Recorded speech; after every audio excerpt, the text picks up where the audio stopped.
Ce qui est peut-être très intéressant, c'est que ce bracelet ne parle pas, il ne fait pas de bruit. Exactement. Au maximum, il fait quoi? Il vibre? Il vibre, mais il peut vibrer aussi de manière tout à fait différente. Tous ceux qui ont des smartphones assez connectés ont pris peut-être cette habitude, selon s'ils reçoivent un SMS, un email ou même une alerte, par exemple. Oui. Notre smartphone ne va pas vibrer tout à fait de la même manière, ou c'est long, ou c'est court, ou c'est deux vibrations successives. Le système est le même ici. C'est de pouvoir envoyer à la personne qui l'a, voire à plusieurs, une équipe entière, une armée, pourquoi pas, des vibrations qui vont impliquer un signal, si vous voulez. L'idée est là. Alors, je vous donne quelques exemples, mais il y en a plein. Vous êtes sur un chantier, par exemple. Vous allez difficilement, si vous êtes en train de travailler, ou entendre votre smartphone, ou bien même arriver à le retirer de la poche, retirer les gants, regarder qui vous a appelé. Là, ça peut être un signal. Vous pouvez tout à fait recevoir un signal que vous avez élaboré. Vous dites, voilà, ça va être... Vous pouvez, il y a un langage, comme le morse, que vous pouvez décider avec les personnes. Qu'est-ce qu'il y a dans les petites... Ah bah ça, vous allez voir. Des puces. Oui, parce qu'il va être branché en Bluetooth avec votre smartphone. C'est votre smartphone, en fait, qui va commander cette vibration. Et ce qui est intéressant, c'est de voir tous les métiers qui pourraient en avoir l'utilité. On pense notamment à l'armée. Alors eux, c'est pas le bruit environnant qui va gêner. C'est plutôt pour ne pas faire de bruit qu'ils peuvent avoir envie de recevoir des vibrations. Comme ça. Oui. Mais alors celui qui envoie le message, il a un bracelet? Alors, il n'est pas obligé de l'avoir. Avec son smartphone, il peut l'envoyer, par exemple. Il faut un smartphone. Exactement. Et par exemple, des stadiers dans un stade, dans une discothèque, il y a pas mal de solutions. Donc on est allé voir. Donc c'est simplement un récepteur, ça. Exactement. Ça n'est pas un émetteur. Donc vous recevez un message. Exactement. D'accord. On vous montre comment cela fonctionne et puis peut-être quelques situations très précises dans lesquelles ça peut intervenir et ça peut être intéressant d'intervenir avec ça.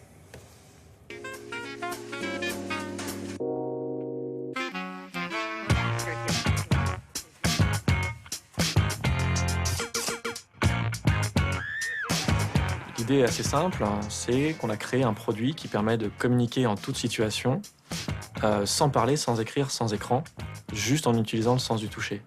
Donc très simplement, avec notre produit, qui est donc un bracelet connecté, vous pouvez émettre un message en appuyant sur un bouton du bracelet, et après, vous pouvez en recevoir du coup sous forme de vibration tout autour du poignet. On va jouer sur l'intensité, la durée, le rythme de ces vibrations, pour former des codes tactiles facilement interprétables entre les utilisateurs. Si vous voulez faire vibrer quelqu'un à distance, donc très simplement, si les deux personnes sont équipées de notre bracelet et de notre application mobile, ils vont pouvoir le faire et du coup vous pouvez même faire une communication entre 1, 2, 3, 10 personnes sans aucun problème. Quand vous êtes dans un univers un peu bruyant, prenons l'exemple par exemple de deux personnes qui souhaiteraient communiquer au sein d'une discothèque, donc quelqu'un à l'entrée et quelqu'un à l'intérieur, ils doivent être équipés de notre bracelet et d'un smartphone avec donc nos logiciels. Très simplement, donc, lorsque la première personne veut contacter la deuxième, elle appuie sur le bracelet, sur un des boutons. L'information est transmise au smartphone en Bluetooth et derrière, elle est relayée par 2G, 3G ou Wi-Fi au smartphone de la seconde personne qui va faire donc vibrer son bracelet. Alors aujourd'hui, sans être immersible, notre produit est étanche. On peut par exemple prendre une douche avec et puis il va résister aussi à la sueur.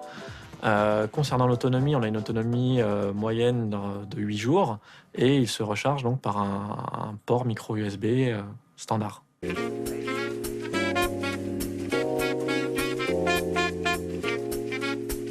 On adresse ce produit aux professionnels qui vont avoir besoin de communiquer en totale discrétion ou qui vont avoir besoin de communiquer dans des environnements bruyants ou saturés.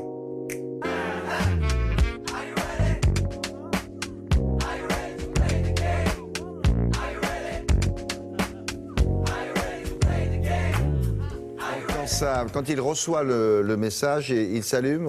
Oui, ça, vous avez vu, ça devient bleu. Enfin, là, ça a été un petit peu accentué pour les besoins du film, mais bien sûr, oui, ça devient bleu, donc dans un univers un peu sombre.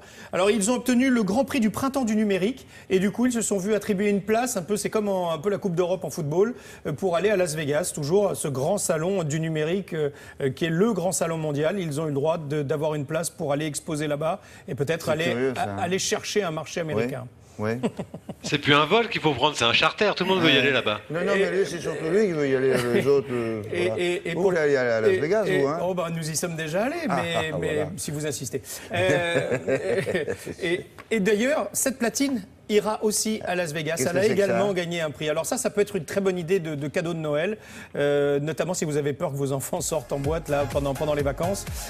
C'est une vraie platine DJ, sauf qu'elle est commandable depuis un écran de smartphone, de tablette numérique par exemple, ce qui va permettre à celui qui va être le DJ de la soirée d'être au milieu de la piste avec tout le monde et de monter le son, changer les ambiances musicales depuis son smartphone ou depuis sa tablette. Oui. Et il peut même faire voter les gens qui sont autour de lui. Enfin voilà, c'est la grande tablette, la grande table de mixage à la mode. Ça 199 €, ce qui n'est pas super excessif pour un concentré de technologie. Oui, j'aurais pensé plus. 199 € seulement. Merci beaucoup, monsieur Lavoie. Et à bientôt à Las Vegas, peut-être. Ouais. Ou à La Vega. C'est moins loin. C'est moins loin, Oui. c'est ça. C'est en Haute-Loire, hein. C'est très chouette. Très bien aussi. Allez, on fait un point sur la circulation dans quelques instants. Et la météo, qu'est-ce qu'il fait? 12 ce matin. Pas partout, je sais. Robert